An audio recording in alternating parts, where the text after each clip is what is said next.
பிறகு திருமதி கனிமொழி எம்பி அவர்கள் ஒரு பொதுக்கூட்டத்தில் பேசிகிட்டு இருக்கும்போது அது பாதுகாப்பு பணிக்கு போன ஒரு பெண் போலீஸார் அவர்கிட்ட திமுக கட்சி சேர்ந்த பாலியல் தொந்தரவு பண்ணியிருக்கிறார். அந்த அம்மா உடனே காவல் நிலையத்துக்கு சென்று புகார் கொடுத்துருக்குது. அந்த புகாரை 2 நாள் வழக்கு பதிவே செய்யலை. பிறகு அது ஊடகத்திலையும் பத்திரிகையிலையும் எதிர்க்கட்சி முறையில் நாங்களும் ஊடகத்தின் வாயிலாக தெரிவித்ததின் அடிப்படையில் தான் வழக்கே பதிவு செய்கிறாங்க. காவலருக்கே பாதுகாப்பு இல்லை, பெண்களுக்கு பாதுகாப்பு இல்லை, மக்களுக்கும் பாதுகாப்பு இல்லை. அப்படிப்பட்ட ஒரு ஆட்சி அவல ஆட்சி தமிழகத்தில் திரு ஸ்டாலின் தலைமையிலே நடைபெற்றுக் கொண்டிருக்கிறது. வேதனை அளிக்கிறது.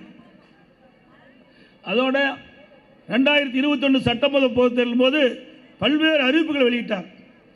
திராவிட முன்னேற்ற கழகம் ஆட்சிக்கு வந்து 520 அறிவிப்புகள் நிறைவேற்றப்படும் என்று மாறுதட்டி சொன்னார். இன்றைய முதலமைச்சர் அன்றைய எதிர்க்கட்சி தலைவர் திரு ஸ்டாலின் அவர்கள் சொன்னார்.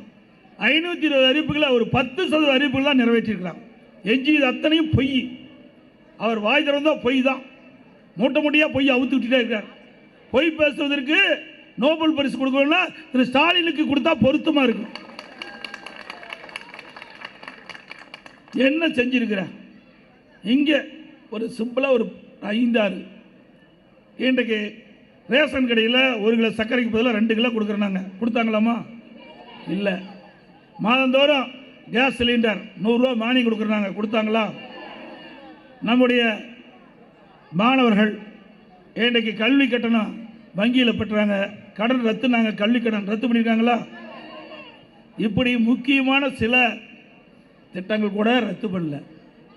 ஆக வேண்டுமென்றே திட்டமிட்டு மக்களை பொய் பேசி கவர்ச்சிகரமாக அறிவிப்பு வெளியிட்டு மக்களிடத்தில் வாக்குகளை பெற்று ஆட்சிக்கு வந்தவர் மக்களை மறந்த முதலமைச்சர் இன்றைய முதலமைச்சர் ஸ்டாலின் அவர்கள். அதோட அரசு ஊழியர்கள் படித்தவரையும் ஏமாத்துறாங்க, படிக்காதவங்க ஏமாத்துறாங்க. ஒரே முதலமைச்சர் தமிழ்நாடு முதலமைச்சர் ஒருத்தர் தான். அவர்கிட்ட அழகழகாக பேசினார். திராவிட முன்னேற்ற கழகம் ஆட்சிக்கு வந்தால் பழைய ஓய்வு திட்டத்தை நிறைவேற்றப்படும் என்று ஒரு வாக்குறுதி கொடுத்தார்.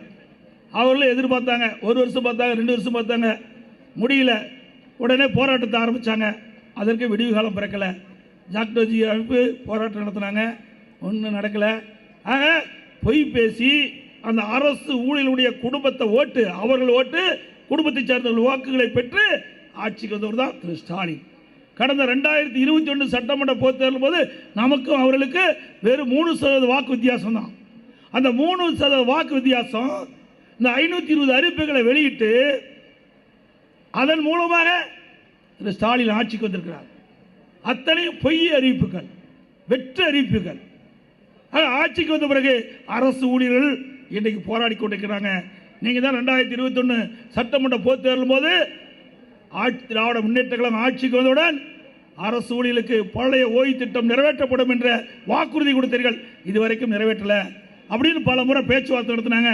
தோல்வி ஆயிட்டுது. போராட்டம் நடத்தினாங்க, அதிலையும் வெற்றி பெற முடியல. அவர்களுக்கும் நாமும் போட்ட கட்சி தான் திமுக கட்சி, திமுக அரசாங்கம்.